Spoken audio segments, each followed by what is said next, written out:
I'm Mr. Ramsey, saving Western civilization, one student at a time.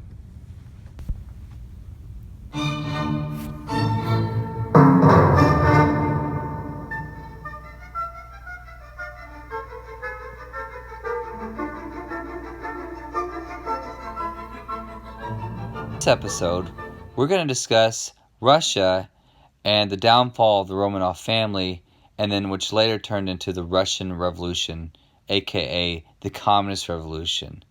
So this actually started way before the World War One.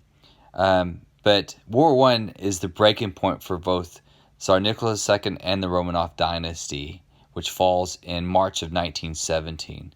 And it starts off, actually, Tsar Nicholas II and his debacle in 1905 in the Russo-Japanese War, where Russia was the first European power to lose to an Asian power. And so it doesn't look, that war brings a lot of anxiety to the Russian people, so much so that you had a crowd in January 1905 to protest, to offer a petition to the Tsar, and the Tsar's troops opened fire, which is called Bloody Sunday. And once that happens, the Tsar Nicholas II, hand is forced to give out more power to the people. He issues an October Manifesto and later creates a legislative body called the Duma. Okay, so the Tsar has been losing power. Tsar Nicholas II has been losing power for quite some time, and it wasn't World War I that really caused it. It was 1905.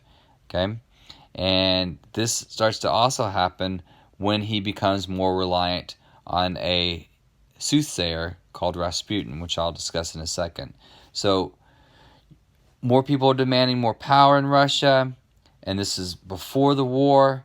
You have Rasputin that's actually starting to have influence in the government, and then later you have the war that causes a major catastrophe for Russia and Tsar Nicholas II. And the reason why that happens is because Russia was losing face with the world at large, especially with Serbia. Serbia has a relationship with Russia. Serbia asks favors for Russia, asks for protection, and usually Russia has to turn them down. And so by 1914, Russia's afraid if they turn them down one more time, they would lose face and they would lose their ally. And so in 1914, when Galileo Princip assassinates Archduke Francis Ferdinand and Austria-Hungary declares war on Serbia, Serbia turns to Russia for ask for protection, and Tsar Nicholas II feels like he has to protect Serbia. So that's how Russia enters the war, and then they invade East Prussia while the Germans are in the Western Front. And so Moltke has to bring some of his German troops to the Eastern Front, and they surround the Russian army at the Battle of Tannenberg, destroying the Russian army. And from 1914 all the way to 1917, the war is a disaster. Russia starts to lose land, Poland and Ukraine and all that area that they're losing. They're losing all that area to the Germans. Okay? And another thing that's happening to Russia is that all its country's resources went to supply the army. A lot of the European countries are doing that, but because Russia is so backwards in industrialization, that everyone feels the pinch a lot sooner in Russia than where other places are, like Germany. Germany will feel the pinch in the next year. So, and that's what we call war socialism. At least the Germans called it war socialism. Okay, where you devote all your resources to supply the army. Russia was doing it, Germany was doing it, the British were doing it, but what the Germans called it was war socialism, where all the country's resources went to supply the military. So, anyway, I want to talk about the problems that Russia faced and Tsar Nicholas II and his wife Alexandra faced before the war. Okay, and what they face is they have a problem. They have a son named Alexis who had hemophilia, and what hemophilia is a disease which doesn't allow the blood to clot correctly. Okay, so internal bleeding causes problems, and if you have hemophilia, you could actually die from it. Okay, so the royal family, the Romanov family of Russia, knows this, and Alexandria and Tsar Nicholas II keep it a secret from the Russian people. And the reason why they keep it a secret is because they don't want people to know that Alexis is wounded or has this disease, or they might not let him take the throne, or they might rebel or whatever.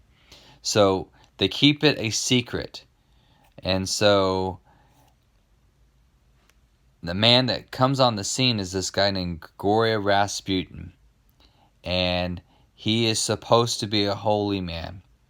And he somehow can cure Alexis's hemophilia.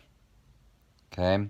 So Rasputin, who's this supposedly soothsayer, who rarely washes or changes clothes, can heal Alexis's hemophilia, his disease. He can stop the bleeding, and he does it numerous times. Okay, and some historians argue that he does it through hypnosis. The only problem with that is one time he actually healed Alexis hundreds of miles away by just sending a telegram. So, believe it or not, they were in a Polish hunting lodge in 1912, and Rasputin sent a telegraph, and then boom, it was healed. So the family, the royal family, the Romanov family, believed that Rasputin is a man of God. Okay, and Alexandria herself, the Tsarina, would not listen to any evil that was said about Rasputin and called Rasputin our friend. Okay, and so Rasputin, before World War I starts, he's an important person at the court. And Rasputin lives this double life. He reacts with the royal family in one way, but he acts another way in public. He acts like he's a holy man towards Alexandria the Tsarina and Nicholas II, but out in public, he shamelessly seduces women. He is drunk in public. He throws out obscenities, spews them from his mouth, and he would actually tell in public that this is how he talks to the Tsarina. Okay? And the royal family was warned about these different things, but Alexandria, the Tsarina, would not listen to them. Okay? And so in 1915, as the war is becoming a disaster, Tsar Nicholas II actually goes up to the front, even though he has no military experience, to help fight the front. He leads the front himself. He leads the army himself. Okay? And so when he leaves from St. Petersburg or Petrograd, because they changed the name during the war, because it was too German. Petersburg is too German for the Russian people. So when Tsar Nicholas II moves from Petrograd to the front, okay, Rasputin has total control of the court, because whatever Alexandria wants, or whatever Rasputin wants, Alexandria allows that to happen. Okay, so because he has so much control, a cousin of Alexandria decides that he needs to take matters in his own hand, and he decides to actually assassinate Rasputin. And that first cousin is Dmitry Pavlovich, which actually, I said the Tsarina's cousin, it's actually the Tsar Alexander I's cousin. And he has a plan with two other gentlemen to actually kill Rasputin so that he can save the royal family from this disaster of Rasputin. So on the night of December 30th, 1916, December 31st, 1916, the morning of December 1st, 1916, Demetria and two other gentlemen decide to assassinate Rasputin. And they give Rasputin 3 poison cakes. Then they give him 2 poison glasses of wine. Okay? They shoot him twice, one in the heart, one in the neck. They beat him with a pipe, and they throw him off a bridge where he cracks his skull.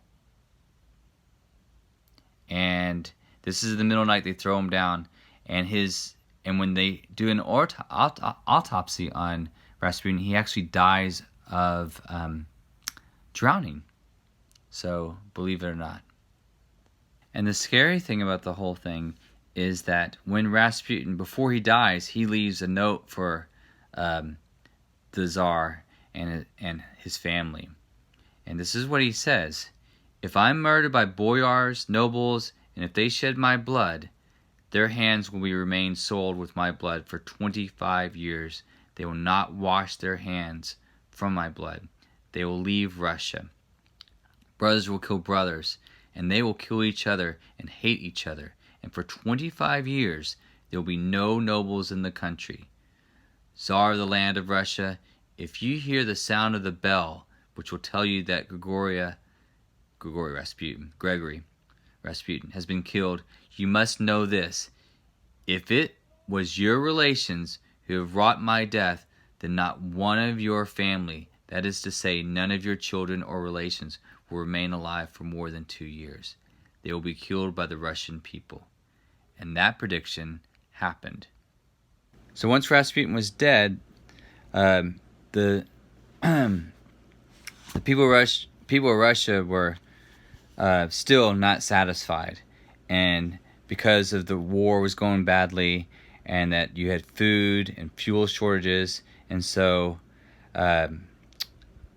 in Petrograd on March 8th, 1917, the people were demanding an end to the war, and then by March 11th and 12th, the military was called out to actually fire on the crowds that were protesting, and they refused. And by March 15, the Ides of March, the Romanov family falls, and it leads to the Provisional Government.